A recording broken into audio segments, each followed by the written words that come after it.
എൻ്റെ പേര് Diaz P Varghese. Ernakulam ജില്ലയിലെ കൂത്താട്ടോളത്തിനടുത്ത കിഴവുമാണ് എൻ്റെ സ്വദേശം. ഞാനിവിടെ ഒരു 75 സെൻറ്റിൽ സ്വദേശിയും വിദേശിയുമായ ഒരു 300 വെറൈറ്റി ഫ്രൂട്ട്സ് പ്ലാന്റുകളാണ് കൃഷി ചെയ്തിരിക്കുന്നത്.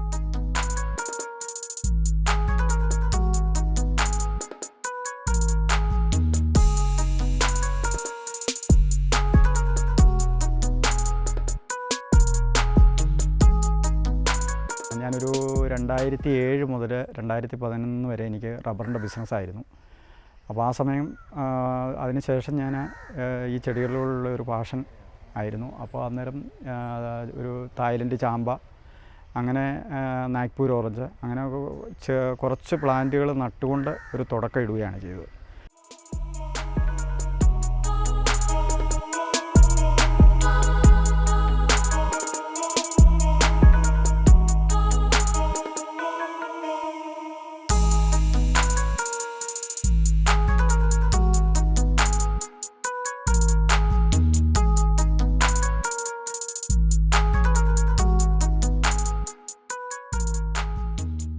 ഇപ്പോൾ ഇതിൻ്റെ അകത്തൊരു 300ഓളം വെറൈറ്റി ഞാൻ കൃഷി ചെയ്യുന്നുണ്ട്. അതിൻ്റെ അകത്ത് ജബോട്ടിക്കാവ, ബ്രസീലിൻ്റെ മരമുന്തിരി എന്നറിയപ്പെടുന്ന ഒരു 50 വെറൈറ്റി, യൂജീനിയ ഒരു 40 ഇനം, പിന്നെ ലോകത്തിലെ വ്യത്യസ്തമായ 25ഓളം വെറൈറ്റി പൈനാപ്പിള്, പിന്നെ 50 ഇനം പേരകൾ. അത് ഞാൻ കൂടുതൽ അതിലാണ് ശ്രദ്ധ കേന്ദ്രീകരിച്ചിരിക്കുന്നത്. അപ്പോൾ അതിൽ ഇന്ത്യൻ ഇനങ്ങളും വിദേശി ഇനങ്ങളുമായ ഒരു 50ഓളം വെറൈറ്റി പേരകൾ ഞാൻ ഇതിൻ്റെ അകത്ത് കൃഷി ചെയ്യുന്നുണ്ട്. പിന്നെ ഇതിൽ ഒട്ടുമിക്ക പ്ലാന്റുകളും 75 സെൻറ്റിൻ്റെ അകത്ത് ഞാൻ ഈ 300 ഇനം എങ്ങനെ ഉൾക്കൊള്ളിച്ചു എന്നുള്ളൊരു തോന്നൽ വരും. അപ്പോൾ അത് നമുക്ക് ആ സ്ഥലത്തിൻ്റെ പരിമിതി വെച്ചുകൊണ്ട് ഒരു 150ഓളം ഡ്രമ്മിലാണ് ഞാനിത് കൃഷി ചെയ്തിരിക്കുന്നത്.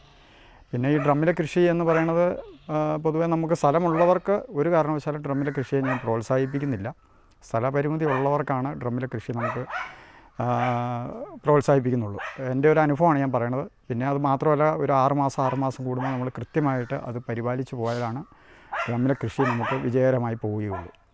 പിന്നെ വാഴ തന്നെ ഞാനൊരു ലോകത്തിൽ 25ഓളം ഇനം വാഴ കൃഷി ചെയ്യുന്നുണ്ട്. അതിൽ ലോകത്തിലെ ഏറ്റവും ചെറിയ വാഴയായ തായ് മൂസ, ലോകത്തിലെ ഏറ്റവും വലിയ വാഴയായ മുസ ഇഞ്ചസ്, പിന്നെ വെരിഗേറ്റഡ് ഫ്ലോറിഡ, ഐസ്ക്രീം ബനാന അഥവാ ബ്ലൂ ജാവ എന്നറിയപ്പെടുന്ന ഐസ്ക്രീം ബനാന, അങ്ങനെ വാഴ ഇനത്തിൽ ഒരു 25ഓളം ഇനം കൃഷി ചെയ്തിട്ടുണ്ട്. കൂടുതൽ ഇനങ്ങൾ നമ്മളിപ്പോഴും തേടിക്കൊണ്ടിരിക്കുകയാണ്.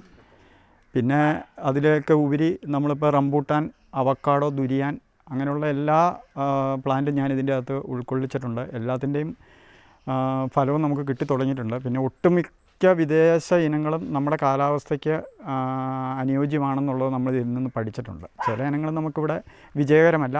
ചിലത് നമുക്ക് ഒരു പ്ലാന്റുകളൊക്കെ തുടക്കത്തിൽ നന്നായിട്ട്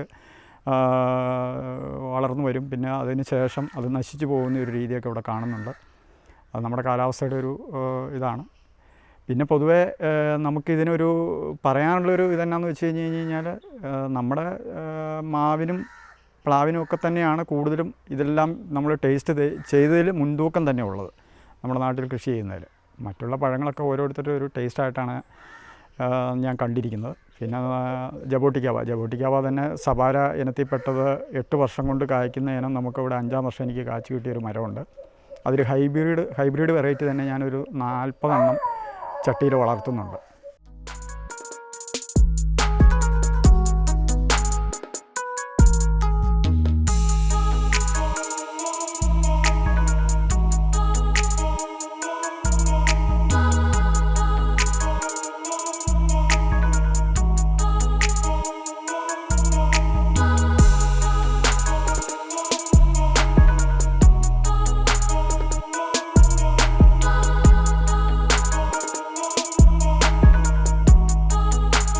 ഏകദേശം 51 ഇനം പേര, 25 ഇനം പൈനാപ്പിള്, 40ഓളം യുജീനിയർ, അതുപോലെ ഒട്ടനവധി ഫലവൃക്ഷ സസ്യങ്ങൾ തട്ട് സംരക്ഷിച്ചു പോരുന്നു. ഇത് നമ്മുടെ യുവതലമുറയ്ക്ക് ഒരു പ്രചോദനമാവണം. ഇന്ന് തൊഴിലവസരങ്ങൾ തേടി വിദേശത്ത് പോകുന്ന യുവാക്കൾ ഇവ കണ്ടും കേട്ടും പഠിച്ചും പ്രചോദനമായി കൃഷിയിലേക്ക് വരണം. കഴിഞ്ഞ വർഷത്തെ കർഷക ദിനത്തിൽ മികച്ച കർഷകനായിട്ട് ഇദ്ദേഹത്തെ തിരഞ്ഞെടുത്ത് ആദരിക്കുവാൻ സാധിച്ചെന്നത് അഭിമാനിക്കുന്നു.